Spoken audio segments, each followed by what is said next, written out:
Goeiemôre, dit is Woensdag die 18de Maart. Vanoggend, Johannes 9 vers 1 tot 3.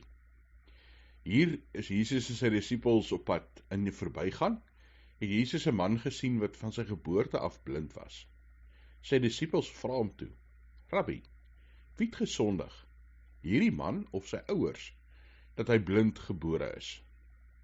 Jesus het geantwoord: Nog hy, nog sy ouers het gesondig. Maar dit het gebeur sodat die dade van God in hom geopenbaar kan word.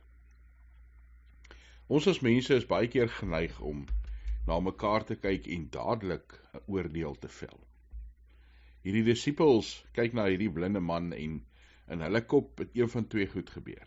Of sy ouers het gesondig en dit het gemaak dat hy blind is, of hy sou so groot sonde gedoen het dat God hom sommer voor die tyd gestraf het en hy blind gebore is. Jesus sê nee, nie een van hierdie twee interpretasies wat julle het, is waar nie.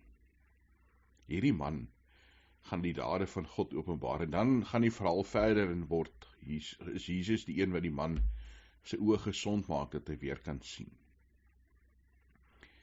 Hoe oordeel ons ander mense? Hoe kyk ons na ander mense? Sien ons dadelik sonde raak? Sien ons dadelik raak dat iemand gestraf is? Of sien ons soos Jesus die mens raak?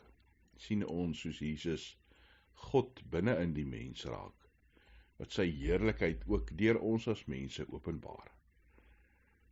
Hemelse Vader, help ons om anders te kyk na mekaar, om anders te kyk na die wêreld, om nie net sonde en foute raak te sien nie, Here, maar om u heerlikheid en u grootheid ook in mekaar te kan sien.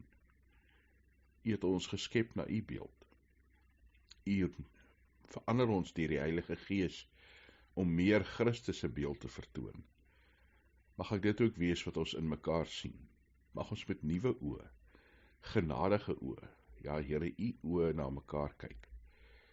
Dankie dat ons ook vir mekaar kan bid. Vir almal wat saam met ons in die gemeente is, wat in ons families is. Ja Here, vir almal wat saam met ons in die wêreld is. Ons bid vir die oorloë wat aan die gang is, dat u sal vrede bring, dat u sal genees en vertroos. Here, ons bid vir ons eie vriende wat siek is, ons medelidmate wat in hospitale is, dat u sal genees. Ja Here, vir hulle wat bekommerd is oor die toekoms, ekonomies, sosiaal, wat ook al, Here, dat u vir hulle sal vrede en hoop gee. Mag ons altyd ons krag, ons troos in u vind. In Jesus Christus ons naam. Amen.